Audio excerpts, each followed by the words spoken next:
I would like you to start with the question, because what you presented, Sibongile, figures of showing how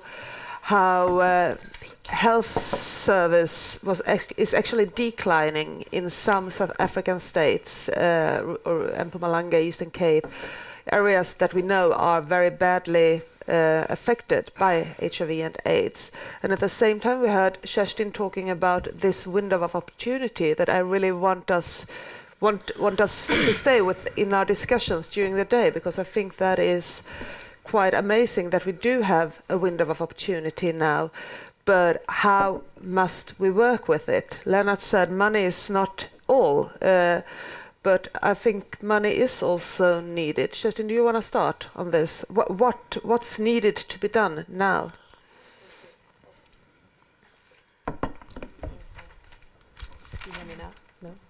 I think that one should work, and if the two men share the microphone, okay. I think that one should work.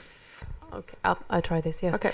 No, I think it's important to, of course, only money will not be enough, but it's definitely a prerequisite for moving forward. And I think it's also interesting if you look at the financial arguments, and it's UNAIDS is making the case that we are actually we can reach the tipping point if we invest now.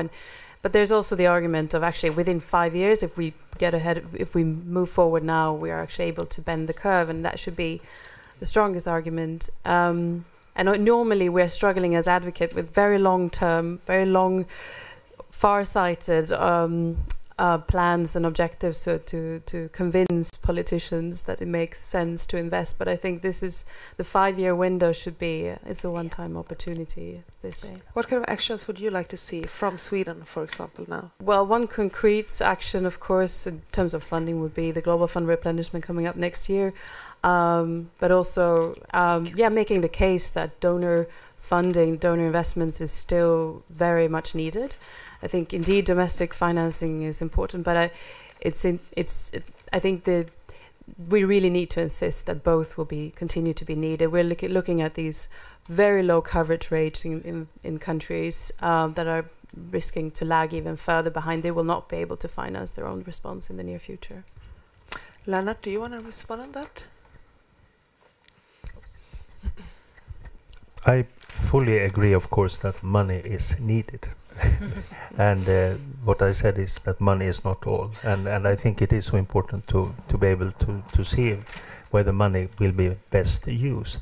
And if we talk about prevention in particular, that most of the time does not cost that much. It's about behavior, it's about the message, it's about how to do things, and it's about openness and all that.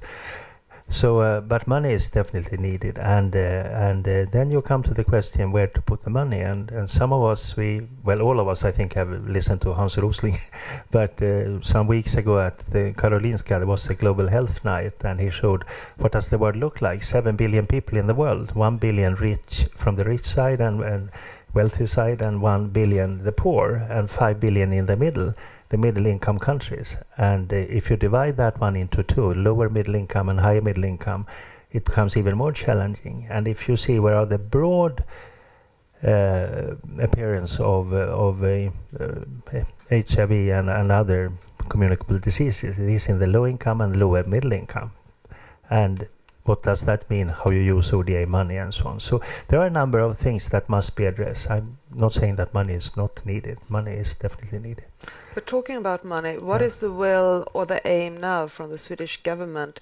Will we keep up our funding, or what does it look like? Well, I think you and all of you know that I'm not in a position to comment upon that. I mean, we are going to meet in Japan in a few weeks' time for the first meeting on the replenishment of the Global Fund. That is the first step in a process, and where you look upon once again even more where are the needs, what has worked, where are the evidences, what are the results, and so on.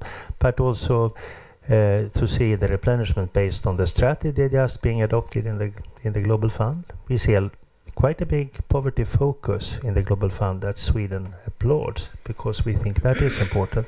That being said, we also see the needs in other parts of the world, so to say. But no, I'm not to comment on what Sweden can do for the future. That's a political process, and that's a process that will come later on. Thanks. Tobias, you told us about the map, like how the infection rates in different parts of the world looks like now. What kind of actions would you like to see? I think it's very important to really acknowledge that now we have the SDGs, the MDGs, there were before, and I still hear quite a lot in global health that for the MDGs, global health was more prominent there, we saw it better there, but I really believe what you said, Lennart, there, that in the SDGs there is so much global health, we just put it out and take it out there and show it. And again, for all the investments in HIV, I think it's very important to show that these were not just investments in HIV. It also led to better health systems. It led to reductions in many other illnesses and show the beneficial effects from that. And the same way around, that if we invest in health systems, it's also investments in the AIDS response. And again, I think it's very good that now we don't have an ambassador for HIV/AIDS, but for global health, and show that again as a positive example. And again, I think in the coming months, years, it's really, really important to get a couple of good stories where you can show if you invest correctly and invest, because you need the money, but you need to invest it correctly where the epidemic really is. And then you get results and you use this. And if you get good examples, again, then you can use it. But we can just not continue like we did before and say we need more money, we need this. No, it will be different, very, very different world. And I think we have to acknowledge that and work together. Sibongile, what would you say is needed in South Africa, in the worst affected areas, or what kind of actions would you like to see from the outside world? To be honestly, because as I've said earlier, that in our country there is a cadre deployment, of which we are seeing more of MECs and MMCs of health in our country are not there because they are passionate or there's no political will. So civil society, it's more needed in our country, and if we can see more responsive of civil society, that will assist politicians to be held accountable and to drive them in a positive direction, where they'll be able to respond to the issues that are supposed to respond to. Unfortunately, there are a lot of civil society organizations in our country, of which most of them are funded by our government, of which that takes away the privilege of pushing the government. As Treatment Action Campaign, we're not taking money from our government. Why? Because we still need that independence for our organization, and that will make us be able to say whatever we want to say, or to criticize our government as much as we want to criticize where it's necessary. And that is why Treatment Action Campaign in South Africa is still the one organization that can be able to hold our government accountable, and that's the one organization that our government will not want to get on the wrong side of Treatment Action Campaign. That keep them on their toes, not because we are anti-government, but it's to keep them on their toes and to provide services to people who need services. Thank you. And just one final question to you, Kerstin. What if we fail to use this window of opportunity that we have now?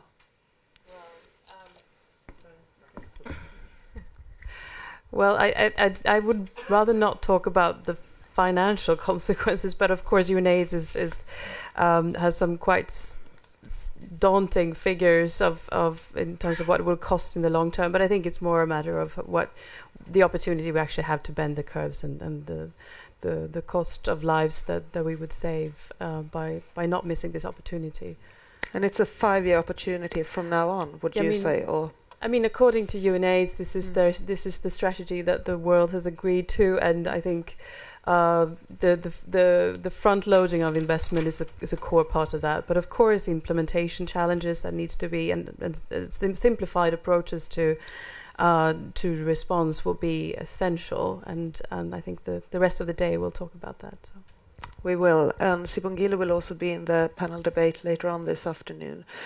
And before we take a break, we're going to have a few minutes of reflection, which is going to be presented to us by Ophelia Hanyama, and who is an HIV/AIDS activist and senior advisor at Noach's Ark. So just a few minutes, and then we'll go for a break. And please be back here at 10:55, 5 to 11. Thank you very much. First of all, I actually went through the list. I was looking at who is actually here. to be honest, everyone who is here knows a lot about HIV. So we're not talking to anyone else. We are still doing the old message for 30 years. We have no one new. We are not innovative enough. We are complaining about the money is limited. Yes, it is. From these same people you're asking the money from. Try to change the way you think. I have lived with HIV for more than 30 years. And everyone in this room, most of them that have been working with HIV, I know them since then. It's about time we attract other people that have money. It's about time you actually relate HIV to business. My mother lives 40 kilometers away from the nearest running water, the nearest town, but she has an Ericsson phone. My auntie, who is HIV positive, she also lives 50 kilometers away from the nearest clinic. She has an Ericsson phone. Don't you think that inviting Ericsson here would be a good idea? Because actually, the more people that leave, the more money Ericsson makes. The more people that leave, the more money Atlas Copco makes. Exactly. They actually provide clean water for all. To take medicine in Africa, I'm African, I'm from Zambia. You either die from the drugs or you die from dirty water. So Atlas Copco should be here. And people walk. The only reason Sweden is developed because you have time. You have time to think. You have time to be innovative. Or the only thing you do in the morning, to take a shower, it takes you 2 minutes, doesn't it? You get out of bed, you go down to your bathroom, you turn on the water, and it's coming down. And you get out and you go to work. To take a shower in my village takes you 2 hours. First, you have to find the firewood if you want hot water. Then you have to have the matches to put the firewood on. That's another development issue. Then you have to walk 10 kilometers away, maybe, to bring the water that you're going to boil so you can take a shower.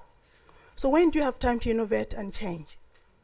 So be realistic. Stop living in this, because I know I've lived here too, so I appreciate living in Sweden. I've lived in Africa, I appreciate that too. People walk. Swallowing the tablets is the easiest. Anyone can do that. But if you're going to take the pill for the rest of your life, and you have to walk 5 hours every month to pick it up, motivate me doing that for 40 years. I won't. I have too many other pressing issues. I have children that have to go to school. I have goals that I have to actually work every day. To work 4 hours or 5 hours every month is 10 hours per week. You're not doing anything. You're not producing anything. You're just working. To live 1 more year, to live 2 more years. How many Swedes would do that, honestly? I refuse to walk to my hospital. It's about 15 minutes even, if I wanted to. But if they moved me to another hospital that is further out, like Huddinge, I'm like, oh, nay. By train. Not walking, by train. And I need to go there only once a year, and I'll still complain. So I think, according to what you say, I think there's a picture, that one. I'm completely too tired to walk, bring the medication to the people. Any human being has enough brain, has enough hope to want to live longer. Be African. It's not that I like to be in Sweden, to be honest. It's too cold. But my choice is to go back to my village with HIV and walk 40 kilometers every month. I'll stay here. So please, you experts, find other financing people, stop complaining, get a life. If there is a cure, we won't meet again. So let's not have one, because most of you here are living on it, including me, living on HIV. Trust me. I want a cure personally, but financially I don't, because I won't have a job.